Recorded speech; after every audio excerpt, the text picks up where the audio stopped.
Well, the one thing you can say about OU head coach Bob Stoops, rarely does he lose back-to-back games. Last time it happened, you have to go back 7 years ago, and it's only happened on 2 other occasions prior to that. And he's never lost back-to-back Big 12 games. Never happened before, and it's not going to happen now. We know that because the Sooners, after that September 22nd disappointment against Kansas State, come back big time both offensively and defensively with great performances in Lubbock and are able to handle Texas Tech easily by a score of 41-20. For the Sooners, they really needed this, not just to win, but to win soundly, and that's exactly what they did. After a pretty competitive first half, the second half, OU really flexed their muscle, and the third quarter was the decisive quarter on both sides of the ball. We'll begin offensively, and from the beginning, you knew that Oklahoma's offense was ready to play. Terrific play calling by Josh Heupel, both running the ball as well as passing, and Damian Williams. Earlier in the week, Bob Stoops in his weekly press conference said that Williams was going to get more touches. And boy, did he ever. He led all Sooners in carries. And in terms of running the ball, did he have a great statistical day? No, not really. But he was vital in many areas, especially when it came to receiving.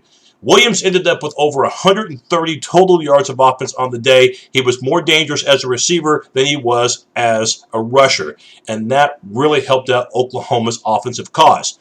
What also helped Oklahoma out as well was the fact that Landry Jones wasn't just keen in on Kenny Stills, which we had seen throughout September. On this particular day in Lubbock, yes, Kenny Stills did catch some passes. In fact, he caught a touchdown pass. But I love the way that Landry was able to use other players as well. We already mentioned Damian Williams out of the backfield and also Trey Millard. But another solid effort by Sterling Shepard. Justin Brown also caught a touchdown pass. And how about Deron Neal seeing some significant playing time and making his mark on the game as well. So Landry used many different players to complete passes.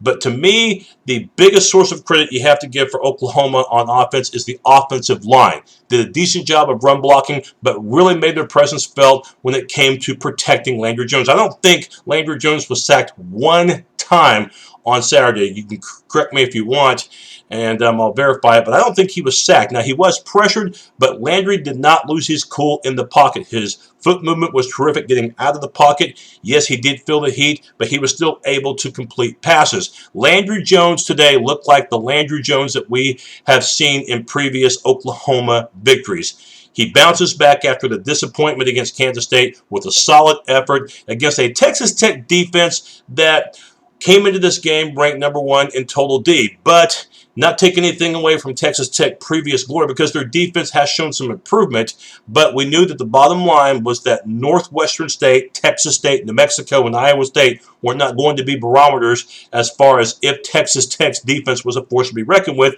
and after this game, they still have some work to do. Oklahoma really exploited them, especially you could say in the second half. But a terrific job by the Oklahoma offense and also the defense as well. Mike Stoops' D, in the first quarter and a half, it was looking shaky, and you give Tech credit for being balanced themselves. They were able to find some gaping holes, and also Seth Dahey was able to complete passes primarily because Oklahoma could not get to him. But we saw OU blitz. We saw them change things up. And after that first quarter and a half, even though they didn't necessarily touch Dahey, they were starting to make that pocket collapse a little bit, and thus they might have been able to force Dahey to throw the ball a little bit earlier than he would like. And then in the third quarter, they were finally able to get some sacks, able to get some real pressure. You noticed if you watched the game after Tech scored on their first 3 possessions, touchdown, field goal, that Tech did not score again until the 1-minute mark of the fourth quarter, and that was when it was 41-13, and the game was already game, set, match at that particular point. Last touchdown didn't mean a thing. So the Oklahoma defense, got to like the way R.J. Washington played. Now, I know there were several OU players that really came through. I thought R.J. Washington had a marvelous game for the Sooners from his defensive end spot.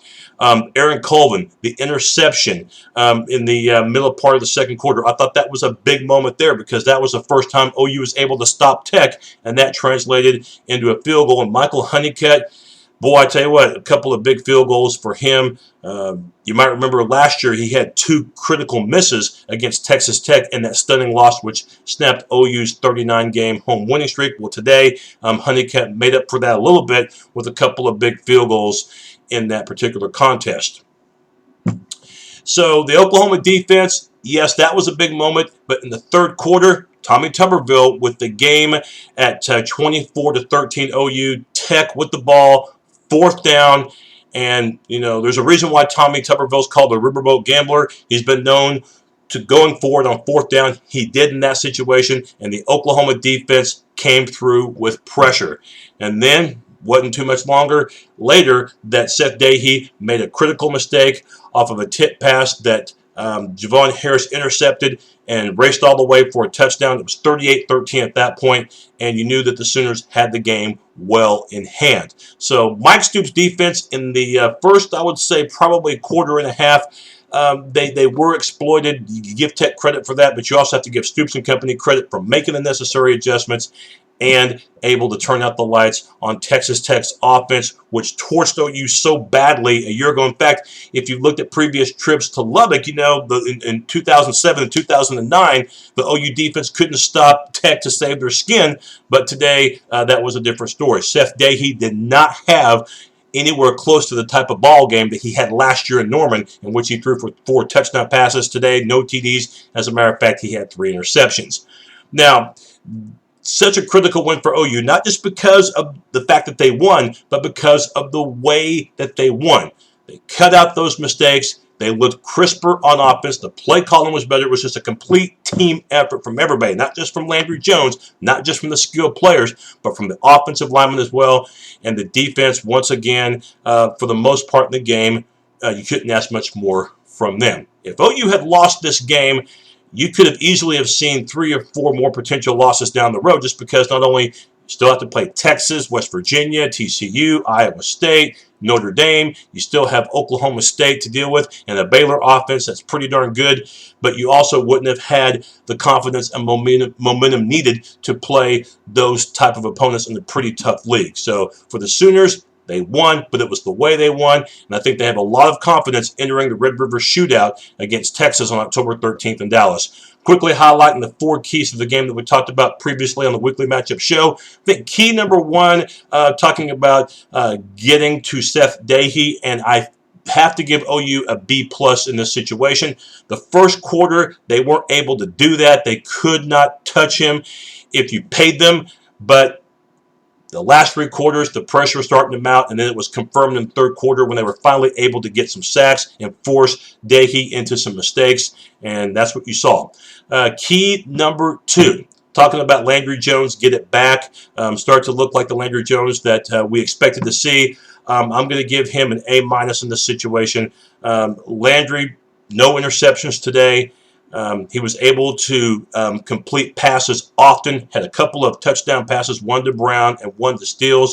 And when the pressure was on him, which didn't happen too often, hey, he was still able to complete some difficult passes. So Landry Jones looked very calm, looked more confident, and it's that kind of confidence it takes in order for OU to win even more ball games, because it will get tougher down the road. But when you have a confident Landry Jones, I think you also have a confident offense. And key number 3, 3rd down conversions. Let's see if OU can do better in this department. Entering this game, they were less than 50% on 3rd downs. I'm going to go with a B+. Now, the final stats are going to say that OU was 8 of 14 on 3rd downs, but that stat is a little bit skewed because remember in the 4th quarter when OU was already up by 4 touchdowns, the game changed at that point. OU wasn't as aggressive. They were just at that point kind of in cruise control, so they did miss out on some 3rd downs in the 4th quarter.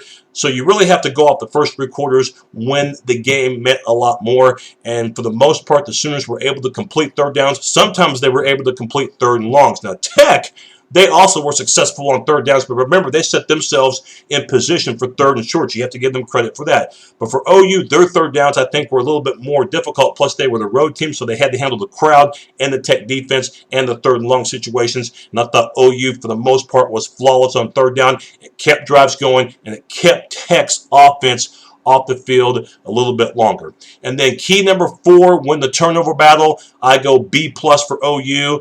They didn't turn the ball over. And if you want to get picky, I guess they did have one turnover. That was off of the interception that Jamarcus McFarland had, in which he had the ball for a few seconds and then he fumbled it and gave it back to Tech. So it was a double turnover in that situation.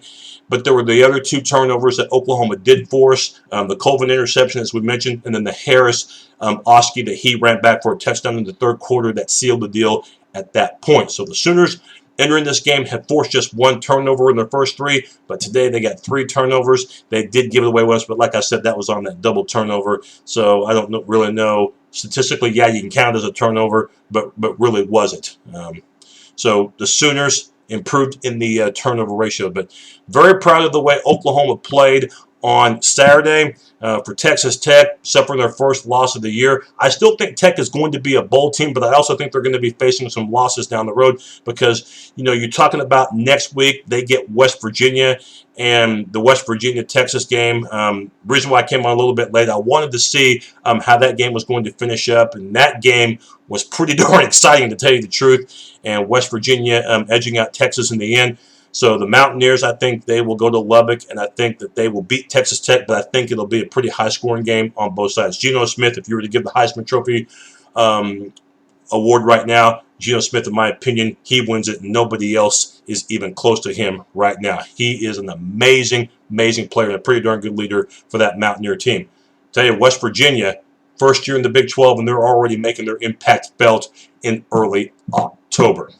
So the Sooners, they get the Texas Longhorns. Of course, they lost a heartbreaker in Austin, a pretty darn good ball game, but they came out on the short end of a 48-45 score. So you know Texas will be furious, not only because of the fact that they lost to West Virginia on October 6th, but also because OU had their number last year, winning 55-17 at the Cotton Bowl. Same 2 teams, same site, October 13th, Red River Shootout, 11 a.m. kickoff on ABC. Between OU and Texas, a couple of once-beaten teams. The winner of that game, I think, still has a shot at a pretty successful season. The loser is going to have a pretty difficult climb up the Big 12 mountain. So we'll see how October 13th shakes out. I think OU will be favored in the game, probably by about 3 or 4 points, but it should be a dandy between the Sooners and Longhorns. Again, big props to the Oklahoma Sooners. Finally winning in Lubbock. First time they've been able to do that since 2003, and they do it in convincing style, 41-20 over the Texas Tech Red Raiders. Excellent job, OU. We'll have our weekly matchup show between the Sooners and Longhorns.